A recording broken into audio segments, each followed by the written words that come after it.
এই তো আপনারা কয়েকদিন আগে দেখছেন আমাদের নব্য ফেরাউন স্বৈরাচার হাসিনা। আপনারা বললে কষ্ট পাইতে পারেন, কিন্তু কষ্ট পাইলেও কিছু করার নাই। সারি দুনিয়া হো মুখালিফ কুছ नहीं नुकसान है, सारी दुनिया हो मुखालिफ कुछ नहीं नुकसान है, डर नहीं है गम नहीं है जब खुदा रहमान है। এই হাসিনা আল্লাহ ওয়ালাদের সাথে দুশমনি করছে। আল্লাহ ওয়ালাদের সাথে যদি কেউ দুশমনি করে, আল্লাহ ওয়ালার সাথে যদি কেউ শত্রুতা রাখে, আল্লাহ পাক রব্বুল আলামিন ওই ব্যক্তির সাথে নিজে যুদ্ধের ঘোষণা দিয়া দেয়। আল্লাহ ওয়ালাদের সাথে দুশমনি করলে তার সাথে যুদ্ধ করবে কে? আল্লাহ তার সাথে যুদ্ধ করবে। আল্লাহর যুদ্ধ যখন শুরু হয়ে যায়, ক্ষমতাধর বাদশা ফেরাউনকে কেউ টিকায় রাখতে পারে না। আল্লাহ ক্ষমতাধর বাদশা ফেরাউনকে পানির মধ্যে চুবাইয়া মারে। আল্লাহর যুদ্ধ যখন শুরু হয়ে যায়, আল্লাহ ক্ষমতাধর বাদশা নমরুদকে ল্যাংড়া মশা দিয়া জুতার বাড়ি দিয়া মারে। আল্লাহর যুদ্ধ যখন শুরু হয়ে যায়, ক্ষমতাধর নেতা আবু জাহেলকে বড় কোনো পাহলোয়ানের মাধ্যমে আল্লাহ মারেন না। আল্লাহ চাইলে পারতেন সিদ্দিক আকবরের মাধ্যমে মারতে পারতেন, কিন্তু সিদ্দিক আকবর আবু জাহেলকে মারতে পারেন না, হযরত ওমর মারতে পারেন না, হযরত উসমান মারতে পারেন না, হযরত আলী মারতে পারেন না।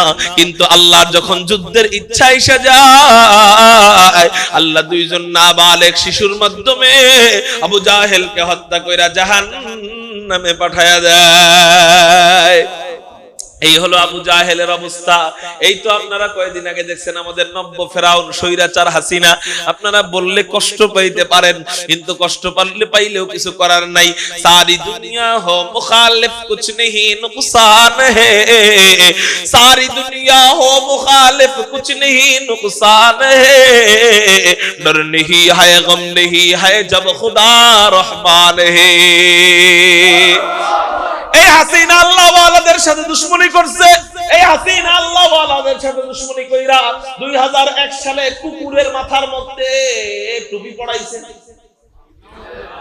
কুকুরের মাথার মধ্যে কি পড়াইছে? কেন কেন কেন?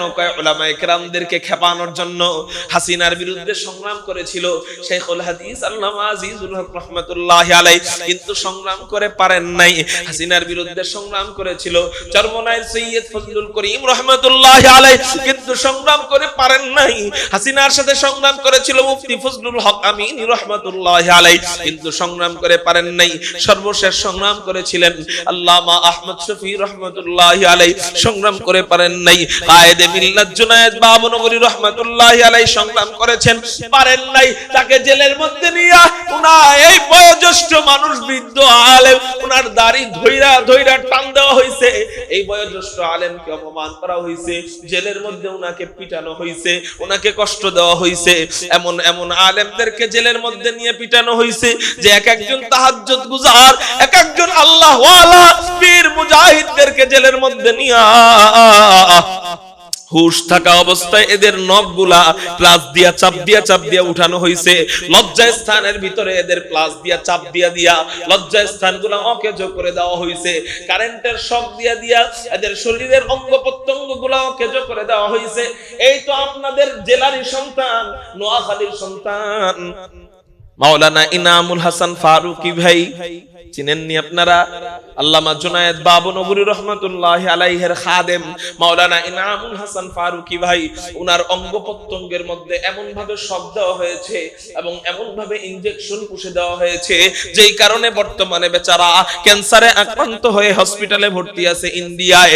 এইরকম হাজার হাজার আলেমদেরকে যখন জেলের মধ্যে বন্দী কইরা গরুর রশি দিয়া বাইদা আলেমদেরকে পিটায়, আল্লাহ ওয়ালাদেরকে পিটায়, আল্লাহ ওয়ালাদের সাথে বিরোধিতা করে, ভয়ের কারণে বিএনপিরাও চুপ হয়ে যায়, ভয়ের কারণে জামাতরাও চুপ হয়ে যায়, ভয়ের কারণে জাতীয় পার্টি দালাল হয়ে যায়। সবাই যখন চুপ, আল্লাহ কয় আমার জবান তো বন্ধ করতে পারোস নাই, আমার যুদ্ধ তো বন্ধ করতে পারোস নাই। হ্যাঁ, আল্লাহ ওয়ালাদের হাতের মধ্যে দড়ি পরাইছোস, এখন আমি আল্লাহ নিজে যুদ্ধে নেমে গেলাম।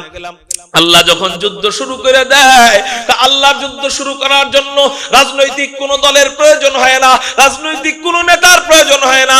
আল্লাহ যখন যুদ্ধ করে তখন তো দুইজন নাবালেগ শিশুর মাধ্যমে আল্লাহ আবু জাহেলকে হত্যা করে জাহান্নামে পাঠায় দেয়। আল্লাহর যুদ্ধ শুরু করার জন্য কোনো বড় আমসের দরকার নাই, বড় ক্যাডারের দরকার নাই। আল্লাহর যুদ্ধ শুরু করার জন্য কোনো বিএনপির দরকার নাই, হেফাজতের দরকার নাই, চরমনাইয়ের দরকার নাই, কারো দরকার নাই। আল্লাহ যখন যুদ্ধ শুরু করে দেয়, কেউ কল্পনাও করতে পারে নাই স্কুলের ছোট ছোট নাবালেগ শিশুদের মাধ্যমে আল্লাহ এমন এক গণ অভ্যুত্থান কায়েম করে দেয়। এক গণ অভ্যুত্থানে জুতা পিটা কইরা কইরা এক একজন স্বৈরাচারকে আল্লাহ কুকুর আর শিয়ালের মতো দেশ ছাড়া করে। ওয়ামা আরসালনাকা ইল্লা রাহমাতাল লিল আলামিন। হে রাসূল, আমি আপনাকে গোটা জগতের জন্য, গোটা জগৎবাসীর জন্য, সমগ্র জগৎবাসীর জন্য রহমত স্বরূপ প্রেরণ করেছি। একটু চিৎকার দিয়া বলেন সুবহানাল্লাহ।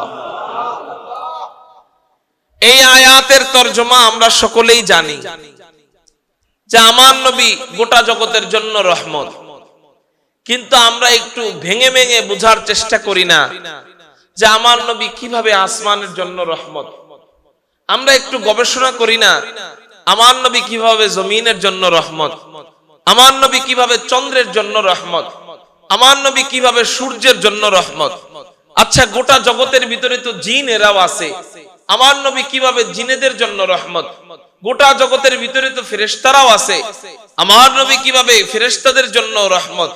গোটা জগতের ভিতরে তো আমি মানুষও আছি, তো মানুষদের জন্য আমার নবী কিভাবে রহমত। এগুলা নিয়ে আমরা একটু গবেষণা করি না? গবেষণা করলে আমি নবীর খাঁটি উম্মত হয়ে যেতাম। আজকে আমি আপনাদের সামনে আলোচনা করব আমার নবীজি গোটা জগতের ভিতরে একটা দামি জগৎ, মানব জগৎ। আল্লাহর যত মাখলুক আছে সমস্ত মাখলুকের মধ্যে আশরাফুল মাখলুকাত, সৃষ্টির সেরা জীব মানুষ। এই মানুষদের জন্য আমার নবী কিভাবে রহমত, আজকে আলোচনা করব এই বিষয় নিয়ে ইনশাআল্লাহ। মানুষের জন্য, মানব জগতের জন্য আমার নবী কিভাবে রহমত। এটা বুঝতে গেলে বুঝতে হবে মানুষদের মধ্যে বিভিন্ন শ্রেণী আছে। যেমন মানুষদের মধ্যে কেউ সাহাবী, মানুষদের মধ্যে কেউ আল্লাহওয়ালা, মানুষদের মধ্যে কেউ মুমিন বান্দা, মানুষদের মধ্যে কেউ হাফেজ, মানুষদের মধ্যে কেউ আলেম, মানুষদের মধ্যে কেউ গায়রে আলেম, মানুষদের মধ্যে কেউ গুনাহগার, মানুষদের মধ্যে কেউ শিশু বাচ্চা, মানুষদের মধ্যে কেউ ইয়েতিম বাচ্চা, মানুষদের মধ্যে কেউ যুবক, মানুষদের মধ্যে কেউ বুড়ো, মানুষদের মধ্যে কেউ পুরুষ, মানুষদের মধ্যে কেউ নারী। বলেন, মানুষদের মধ্যে এক শ্রেণী না অনেক শ্রেণী? তো আমার নবীজি কোন শ্রেণীর জন্য রহমত? উত্তর, আমার নবী সমস্ত মানুষদের সব শ্রেণীর জন্য রহমত। কিভাবে? ওই কিভাবে উত্তর দিব আজকের বয়ানে। মানুষদের মধ্যে সবচেয়ে দামি শ্রেণী প্রথমে আনতে হয়। নবীদের পরে সবচেয়ে দামি শ্রেণী কারা বলতে পারবেন? সাহাবায়ে কেরাম। কারা? সাহাবায়ে কেরাম। সাহাবীদের মাঝে আবার সবচেয়ে দামি শ্রেণী আল্লাহর রাসূলের চারজন খলিফা। এই খলিফাকে হযরতে আবু বকর রাদিয়াল্লাহু তাআলা আনহু, হযরতে ওমর রাদিয়াল্লাহু তাআলা আনহু, হযরতে উসমান রাদিয়াল্লাহু তাআলা আনহু, হযরতে আলী রাদিয়াল্লাহু তাআলা আনহু। আল্লাহর নবীজির এই চারজন খলিফার নাম শুধু বললাম।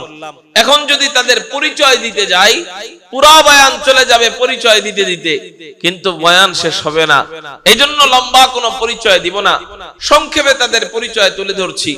কবির ভাষায় কবি বলেন, তাদের পরিচয় দিতে যে কবি বলেন, দুনিয়ায়ে সখাওয়াত মে তেরা নাম রহেগা, दुनिया सखावत में तेरा नाम रहेगा, सिद्दीक तेरा नाम से इस्लाम रहेगा। আপনাদের জবান আছে? একটু চিৎকার দিয়ে বলেন না আল্লাহু আকবার। ভাই, আপনাদের যদি কারো উঠতে মনে চায়, বয়ান এখনো শুরু হয় নাই, এখন উঠে যান, কিন্তু বয়ানের মাঝখানে উঠেন না। মাঝখানে উঠলে এই মাঝখানের খালি জায়গাগুলা, এই জায়গাগুলা ফাঁকা হয়ে থাকে, খারাপ দেখা যায়। এজন্য উঠতে মনে চাইলে এখন ওঠেন, কিন্তু বয়ানের মাঝখানে আমরা উঠে আরেকজনকে ওঠার প্রতি উৎসাহিত করব না। কবি তাদের পরিচয় দিতে যেয়ে বলেন, দুনিয়ায়ে সখাওয়াত মে তেরা নাম রহেগা, सिद्दीक तेरा नाम से इस्लाम रहेगा, दुनियाए अदालत में तेरा नाम रहेगा, दुनियाए अदालत में तेरा नाम रहेगा, उम्र तेरा नाम से इस्लाम रहेगा, उम्र तेरा नाम से इस्लाम रहेगा, दुनियाए शुजाअत में तेरा नाम रहेगा, दुनियाए शुजाअत में तेरा नाम रहेगा, उस्मान तेरा नाम से इस्लाम रहेगा, उस्मान तेरा नाम से इस्लाम रहेगा, दुनियाए मुसल्लत में तेरा नाम रहेगा,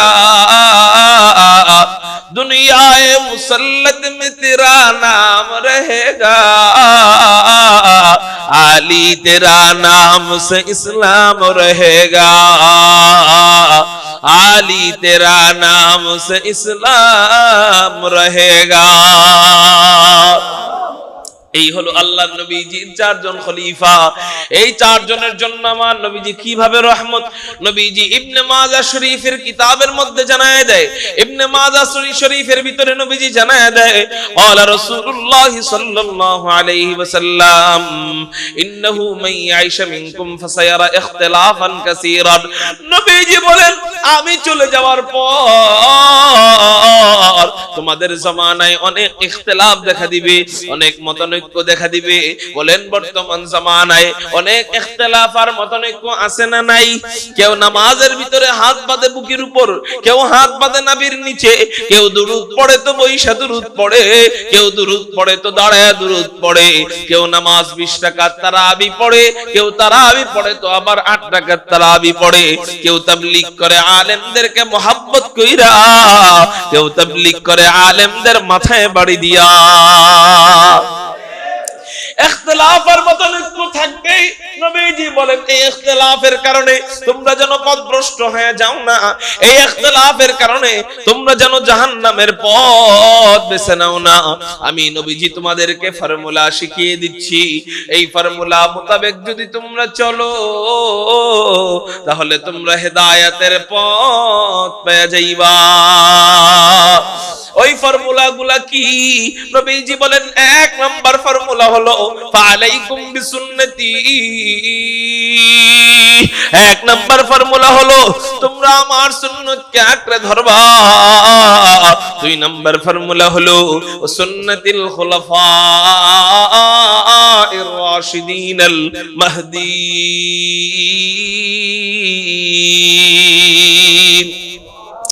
আপনাদের সাউন্ড যদি মরা মরা হয়, আমার ঢাকা থেকে আসতে 6-7 ঘন্টা সময় লাগে, ক্লান্ত আমি, ঘুম আসতেছে আমার। আপনারাও যদি ঘুমান, আমিও যদি ঘুমাই, তাহলে এক কাজ করেন, সবাই মিলে মসজিদে শুয়ে পড়ি। হ্যাঁ, আমার হুজুর, আপনার ঘুম ভাঙবে কেমনে? আমার ঘুম ভাঙবে আপনাদের ধমকে। কিসে? ধমকে। এই ধমক কেমনে দিবেন? চিৎকার দিয়ে করেন আল্লাহু আকবার। এই আওয়াজে হলো ঘুম ভাঙবে, ঠিক না ভাই? ঠিক। এই সাউন্ড আপনাদের থেকে চাই, পাবো তো ইনশাআল্লাহ। নবীজি বলেন, আমি ফর্মুলা শিখিয়ে দিচ্ছি, এই ফর্মুলা মোতাবেক চলবা তো হেদায়েতের পথ পাইবা। ওই ফর্মুলা কি? 1 নাম্বার আলাইকুম বিসুন্নতি। 1 নাম্বার হলো আমি নবীজির সুন্নতকে আঁকড়ে ধরবা। 2 নাম্বার হলো ওয়া সুন্নাতিল খুলাফায়ের রাশিদিনাল মাহদীন। 2 নাম্বার ফর্মুলা হলো তোমরা আমার সুপথ প্রাপ্ত, হেদায়েত প্রাপ্ত খলিফাদের সুন্নতকে আঁকড়ে ধরবা, তোমরাও হেদায়েত পেয়ে যাইবা। আচ্ছা, এখানে নবীজি খলিফাদেরকে বললেন এরা হেদায়েত প্রাপ্ত, সুপথ প্রাপ্ত। এই চার খলিফাকে নবীজি বললেন এরা সুপথ প্রাপ্ত। এবার আপনারা আমাকে বলেন, সুপথ প্রাপ্তরা কি জান্নাতি হইতে পারে না জাহান্নামী হইতে পারে? সুপথ কি জাহান্নামের পথ না জান্নাতের পথ? আর কুপথ কি জান্নাতের পথ নাকি জাহান্নামের পথ? জাহান্নামের পথ। তাহলে নবীজি তাদের ব্যাপারে বললেন এরা সুপথ প্রাপ্ত, তার মানে হলো এরা জান্নাতি। তাহলে আমার নবীজি যাদের ব্যাপারে জান্নাতের ঘোষণা দিয়ে দিলেন, তাদের জন্য আমার নবী গজব নাকি রহমত? এটাই আল্লাহ বলেন ওমা আরসালনাকা ইল্লা রাহমাতাল লিল আলামিন। রাহমাতুল লিল আলামিন খান দশ খোদাবন্দে করিম। রাহমাতুল লিল আলামিন খান দশ খোদাবন্দে করিম। খলকো খলকো কওলু ফি'লু হাদিউ সমথে वो हमीद। खल्क़ु खुल्क़ु कौलु फ़िअलु हदीउ समथे वो हमीद। वमा अरसलनाका इल्ला रहमतल लिल आलमीन। তাহলে আমার নবীজি তাদের জন্য রহমত হয়ে গেলেন। রহমতের বার্তা দিয়ে পাইলাম মানুষদের মধ্যে এক নাম্বার শ্রেণী খলিফাদের জন্য আমার নবী রহমত। আল্লাহ ওয়ালাদের সাথে যদি কেউ দুশমনি করে, আল্লাহ ওয়ালার সাথে যদি কেউ শত্রুতা রাখে, আল্লাহ পাক রব্বুল আলামিন ওই ব্যক্তির সাথে নিজে যুদ্ধের ঘোষণা দিয়া দেয়। আল্লাহ ওয়ালাদের সাথে দুশমনি করলে তার সাথে যুদ্ধ করবে কে? আল্লাহ তার সাথে যুদ্ধ করবে। আল্লাহর যুদ্ধ যখন শুরু হয়ে যায়, ক্ষমতাধর বাদশা ফেরাউনকে কেউ টিকায় রাখতে পারে না। আল্লাহ ক্ষমতাধর বাদশা ফেরাউনকে পানির মধ্যে চুবাইয়া মারে। আল্লাহর যুদ্ধ যখন শুরু হয়ে যায়, আল্লাহ ক্ষমতাধর বাদশা নমরুদকে ল্যাংড়া মশা দিয়া জুতার বাড়ি দিয়া মারে। আল্লাহর যুদ্ধ যখন শুরু হয়ে যায়, ক্ষমতাধর নেতা আবু জাহেলকে বড় কোনো পাহলোয়ানের মাধ্যমে আল্লাহ মারেন না। আল্লাহ চাইলে পারতেন সিদ্দিক আকবরের মাধ্যমে মারতে পারতেন, কিন্তু সিদ্দিক আকবর আবু জাহেলকে মারতে পারেন না, হযরত ওমর মারতে পারেন না, হযরত উসমান মারতে পারেন না, হযরত আলী মারতে পারেন না। কিন্তু আল্লাহর যখন যুদ্ধের ইচ্ছা এসে যায়, আল্লাহ দুইজন নাবালেগ শিশুর মাধ্যমে আবু জাহেলকে হত্যা কইরা জাহান্নামে পাঠায়া দেয়। এই হলো আবু জাহেলের অবস্থা। এই তো আপনারা কয়েকদিন আগে দেখছেন আমাদের নব্য ফেরাউন স্বৈরাচার হাসিনা। আপনারা বললে কষ্ট পাইতে পারেন, কিন্তু কষ্ট পাইলেও কিছু করার নাই। সারি দুনিয়া হো মুখালিফ কুছ নেহি নুকসান হে, সারি দুনিয়া হো মুখালিফ কুছ নেহি নুকসান হে, ডর নেহি হায় গম নেহি হায় জব খুদা রহমান হে। এই হাসিনা আল্লাহ ওয়ালাদের সাথে দুশমনি করছে। এই হাসিনা আল্লাহ ওয়ালাদের সাথে দুশমনি কইরা 2001 সালে কুকুরের মাথার মধ্যে টুপি পড়াইছে। কুকুরের মাথার মধ্যে কি পড়াইছে? কেন কেন কেন? উলামায়ে কেরামদেরকে খেপানোর জন্য হাসিনার বিরুদ্ধে সংগ্রাম করেছিল শাইখুল হাদিস আল্লামা আজিজুল হক রাহমাতুল্লাহি আলাইহি, কিন্তু সংগ্রাম করে পারেন নাই। হাসিনার বিরুদ্ধে সংগ্রাম করেছিল চরমনায়ের সৈয়দ ফজলুল করিম রাহমাতুল্লাহি আলাইহি, কিন্তু সংগ্রাম করে পারেন নাই। হাসিনার সাথে সংগ্রাম করেছিল মুফতি ফজলুল হক আমিন রাহমাতুল্লাহি আলাইহি, কিন্তু সংগ্রাম করে পারেন নাই। সর্বশেষ সংগ্রাম করেছিলেন আল্লামা আহমদ শফি রাহমাতুল্লাহি আলাইহি, সংগ্রাম করে পারেন নাই। কায়েদে মিল্লাত জুনায়েদ বাবনগরী রাহমাতুল্লাহি আলাইহি সংগ্রাম করেছেন, পারেন নাই। তাকে জেলের মধ্যে নিয়া উনার এই বয়োজ্যেষ্ঠ মানুষ, বৃদ্ধ আলেম, উনার দাড়ি ধইরা ধইরা টান দেওয়া হইছে। এই বয়োজ্যেষ্ঠ আলেমকে অপমান করা হইছে, জেলের মধ্যে উনাকে পিটানো হইছে, উনাকে কষ্ট দেওয়া হইছে। এমন এমন আলেমদেরকে জেলের মধ্যে নিয়ে পিটানো হইছে যে এক একজন তাহাজ্জুদ গুজার, এক একজন আল্লাহ ওয়ালা পীর মুজাহিদদেরকে জেলের মধ্যে নিয়া হুশ থাকা অবস্থায় এদের নখগুলা প্লাস দিয়া চাপ দিয়া উঠানো হইছে। লজ্জা স্থানের ভিতরে এদের প্লাস দিয়া চাপ দিয়া লজ্জা স্থানগুলা অকেজো করে দেওয়া হইছে। কারেন্টের শক দিয়া এদের শরীরের অঙ্গ প্রত্যঙ্গগুলা অকেজো করে দেওয়া হইছে। এই তো আপনাদের জেলারই সন্তান, নোয়াখালীর সন্তান মাওলানা ইনামুল হাসান ফারুকী ভাই চিনেননি আপনারা? আল্লামা জুনায়েদ বাবনগরী রহমাতুল্লাহি আলাইহির খাদেম মাওলানা ইনামুল হাসান ফারুকী ভাই, উনার অঙ্গ প্রত্যঙ্গের মধ্যে এমন ভাবে শক দেওয়া হয়েছে এবং এমন ভাবে ইনজেকশন পুষে দেওয়া হয়েছে যেই কারণে বর্তমানে বেচারা ক্যান্সারে আক্রান্ত হয়ে হসপিটালে ভর্তি আছে ইন্ডিয়ায়। এইরকম হাজার হাজার আলেমদেরকে যখন জেলের মধ্যে বন্দী কইরা গরুর রশি দিয়া বাইদা বাইদা আলেমদেরকে পিটায়, আল্লাহ ওয়ালাদেরকে পিটায়, আল্লাহ ওয়ালাদের সাথে বিরোধিতা করে, ভয়ের কারণে বিএনপিরাও চুপ হয়ে যায়, ভয়ের কারণে জামাতরাও চুপ হয়ে যায়, ভয়ের কারণে জাতীয় পার্টি দালাল হয়ে যায়। সবাই যখন চুপ, আল্লাহ কয় আমার জবান তো বন্ধ করতে পারোস নাই, আমার যুদ্ধ তো বন্ধ করতে পারোস নাই। হ্যাঁ, আল্লাহ ওয়ালাদের হাতের মধ্যে দড়ি পরাইছোস, এখন আমি আল্লাহ নিজে যুদ্ধে নেমে গেলাম। আল্লাহ যখন যুদ্ধ শুরু করে দেয়, তা আল্লাহর যুদ্ধ শুরু করার জন্য রাজনৈতিক কোন দলের প্রয়োজন হয় না, রাজনৈতিক কোন নেতার প্রয়োজন হয় না। আল্লাহ যখন যুদ্ধ করে তখন তো দুইজন নাবালেগ শিশুর মাধ্যমে আল্লাহ আবু জাহেলকে হত্যা করে জাহান্নামে পাঠায় দেয়।